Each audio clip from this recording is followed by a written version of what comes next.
최순실 비선 실세 의혹에 대한 진상규명과 박근혜 대통령 퇴진을 촉구하는 주말 도심 집회가 지금 이 시각 광화문 광장에서 열리고 있습니다. 네, 자세한 집회 상황 보도국 사회부 신세롬 기자와 함께 얘기 나눠보겠습니다. 어서 오십시오. 안녕하세요. 네. 자, 오후 4시에 시작이 돼서 밤 11시까지 이어질 예정인데요. 우선 오늘 집회 상황부터 먼저 짚어주시죠. 네, 오늘 집회는 이른바 최순실 게이트의 진상규명을 촉구하고 또 박근혜 대통령의 하야를 요구하는 자리입니다. 벌써 두 번째 주말 도심 대규모 집회가 열리고 있는 건데요. 지난 주말과 마찬가지로 민중총궐기 투쟁본부 등 이 진보 진영의 여러 시민사회 단체가 주관하고 있습니다.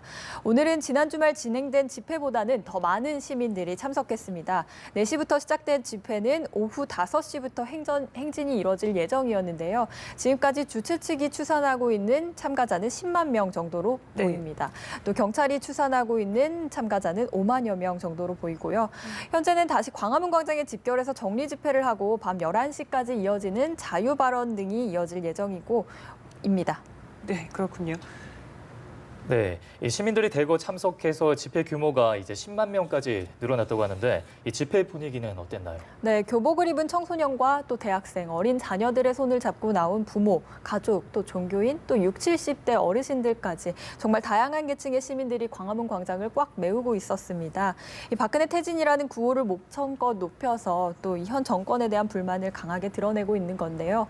이 교복을 입은 청소년들의 경우에는 이 500여 명의 학생들이 세종문화회관 앞에 모여서 시국 선언문을 발표하고 또 최순실 씨 딸 정유라 씨의 이화여대 부정 입학 의혹에 대해 비판했습니다. 네. 이처럼 수백 명의 교복 부대가 도심에 나와서 이 시위를 한 것은 수년간 찾아보기 힘들었던 모습인데요. 이들은 억압적인 공교육과 입시 제도로 인해서 거리로 나서게 됐다라는 이야기를 했지만 이러한 분노를 촉발시키고 폭발시킨 것은 바로 비선 실세 최순실 씨의 딸 정유라 씨 때문이라고 말하고 있습니다. 이 모든 학생들에게 경쟁을 강요한 입시 제도를 거치지 않고 어머니의 후광으로 대학에 입학한 것을 두고 봐야 하는 학생들의 마음이 오늘 집회에 바로 표현이 됐다라고 볼 수 있을 것 같은데요. 네. 청년들 역시 마찬가지입니다. 30대들의 경우에는 청와대 공무원으로 취업한 이들에 대한 의혹 때문인데 연예인 헬스 트레이너 출신으로 3급 행정관으로 채용된 윤전주 씨나 또 최 씨 소유라는 의심을 받는 태블릿 PC를 개통한 2급 선임 행정관 김한수 씨 등이 채용된 것과 더불어 이 청년층의 어떤 무력감도 키웠다라고 볼 수 있습니다. 몇 년째 공무원 시험을 매달리고 있는 공시생들이나 또 일반 공무원들이 오늘 시위에 참여해서 불만을 드러내고 있다고 볼 수 있을 것 같습니다. 네, 정말 많은 분들이 이번 집회에 참여를 하고 있는데 이렇게 많은 사람들이 모이다 보니까 아무래도 좀 안전사고가 우려되기도 했었거든요. 저희 앞서 속보 소식 잠깐 전해드렸었는데 뭐 행진 중에 흉기를 든 괴한이 야당 의원에게 달려들었다고 하는데 이건 어떤 내용인가요? 네, 오늘 오후 7시쯤에 발생한 사건입니다. 네. 종로구 종로 3가에 있는 귀금속 도매상가 인근 도로에서 행진하던 노회찬 원내대표와 이정미, 윤소화 의원 등이 정의당 지도부 앞을 흉기를 찌른 남성이 막아서고 위협하는 사건이 발생했던 건데요. 이 남성은 곧바로 주변에 있던 정의당 당직자와 시민들에 의해서 제압당했습니다. 또 출동한 경찰에 바로 넘겨져서 경찰은 이 남성을 특수폭행 혐의로 현행범으로 체포한 상황입니다. 네. 정의당의 지도부 중에서는 다친 사람은 아직까지 없는 것으로 확인이 됐고요. 이 흉기 위협을 가한 남성이 허리 통증을 호소하고 있어서 경찰은 일단 병원으로 옮긴 뒤에 추후 신원을 확인하고 또 범행 경위와 동기에 대해서도 조사할 방침입니다. 네. 그리고 앞서 이제 이런 집회를 추진하는 과정에서의 또 마찰도 있었던 것 같은데 네. 시위대 행진에 대해서 경찰이 교통 혼잡을 이유로 금지를 통보했었다고 하는데 어떤 이유 때문이었습니까? 네, 이 도로를 막게 되면 교통 혼잡이 야기되기 때문에 경찰이 이러한 방침을 내렸던 건데요. 이 4시에 시작된 집회가 5시부터 행진을 하도록 예정이 되어 있습니다. 행진로는 두 가지로 나뉘어 있었는데요. 네. 하나는 종로이가에서 안국 로터리를 거치는 길이 있었고 다른 하나는 을지로 3가와 시청 방면을 거쳐서 일민미술관을 돌아서 오는 두 개 방향이었습니다. 네. 이 경찰은 도심 집회 요구에 대해서 이 거리 행진을 금지했던 요구로 앞서 말씀드렸던 교통 혼잡을 들었고요. 이것에 대해서 오늘 서울행정법원이 이 집행정지 신청을 냈던 참여연대의 요구를 받아들였습니다. 즉 결과적으로 시민단체의 집회 행진을 허용한 건데요. 재판부는 이 경찰의 처분으로 집회 시위가 금지될 경우에는 이에 자발적으로 참여하는 국민들의 표현의 의사가 위축될 수 있다. 이렇게 봤습니다. 또 신청인 측이 교통불편을 줄이기 위해서 300명의 질서 유지인을 배치할 계획을 세우고 있고 또 이 사건 일주일 전에도 유사한 성격의 집회가 이미 열렸는데 그 당시에 큰 혼란이 없었던 점을 이유로 들어서 이 요구를 받아들인 겁니다. 네. 경찰 역시 이러한 법원의 요구를 또 결정을 존중하겠다고 밝힌 바 있습니다. 때문에 뭐 충돌 없이 유연하게 대처하겠다라는 경찰의 방침은 지금까지 유지되고 있는 것으로 보입니다. 네. 네. 또 경찰의 이러한 금지 통고가 이 법원의 결정으로 무효화된 사례가 오늘 집회 외에도 있었다고 하죠. 네, 그 백남기 농민과 관련한 시위에서도 있었던 일인데요. 백남기 농민이 물대포에 맞아 쓰러지고 나서 작년 12월 5일 백남기 대책위가 하기로 했던 2차 민중 총궐기 집회에도 금지가 통고됐었습니다. 이 백남기 대책위는 서울광장에서 백 씨가 입원한 서울대병원 인근까지 7천여 명이 행진하겠다고 집회 신고를 한 바 있는데요.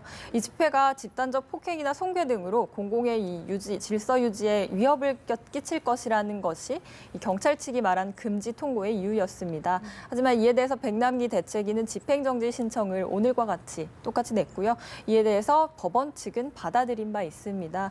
이러한 시위 이외에도 문화 행사에도 이러한 일이 있었는데요. 지난해 6월에 경찰이 퀴어 퍼레이드 주최 측이 신고한 행진을 금지한 바 있지만 똑같은 결과가 나온 바 있습니다. 네. 지난 주말에 이어서 이번이 두 번째로 열린 집회입니다. 사실 지난 한 주 동안 정말 전국이 숨가쁘게 돌아갔어요. 박근혜 대통령이 두 번째로 대국민 담화를 발표하기도 했고 또 검찰의 수사가 속도를 내고 있는데 이런 상황에서도 더 많은 인파가 이렇게 모여서 집회를 열고 있는 이런 현 시점이 좀 어떤 의미를 지니고 있다고 볼 수 있을까요? 우선 첫 번째로는 박근혜 대통령이 발표한 대국민 담화에 대해서 국민들이 분노가 사그러들지 않았다라는 것이 오늘을 통해서 좀 표현이 됐던 것 같습니다. 또 오늘과 같은 경우에는 고 백남기 농민의 이 연결식이 이루어진 날이었는데요.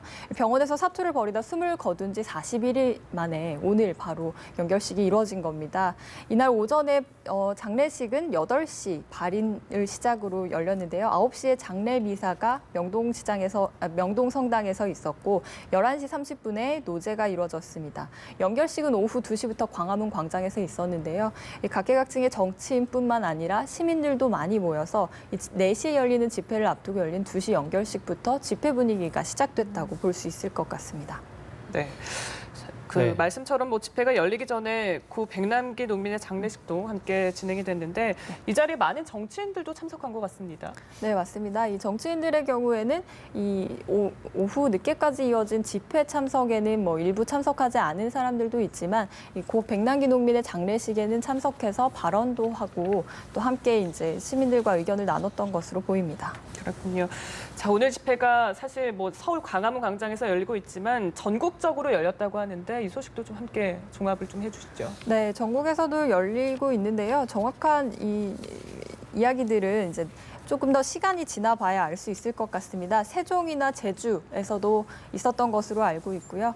또 뿐만 아니라 전주나 울산에서도 시위가 열리고 있습니다. 전주와 같은 경우에는 지난 주말 시위 당시에는 이 버스를 운행하는 기사들이 경적을 울려서 이 시위를 하기도 했는데요. 오늘과 같은 경우에도 전국 곳곳에서 집회가 열렸습니다. 네, 알겠습니다.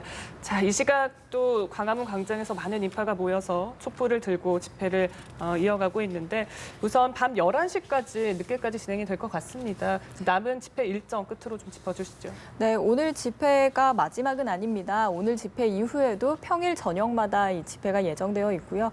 다음 주 토요일인 12일에는 민중 총궐기가 예정돼 있습니다. 이날까지 저녁 매일매일 이뤄지는 집회가 있을 것으로 보입니다. 네, 알겠습니다. 신세롬 기자와 함께 얘기 나눴습니다. 고맙습니다. 고맙습니다.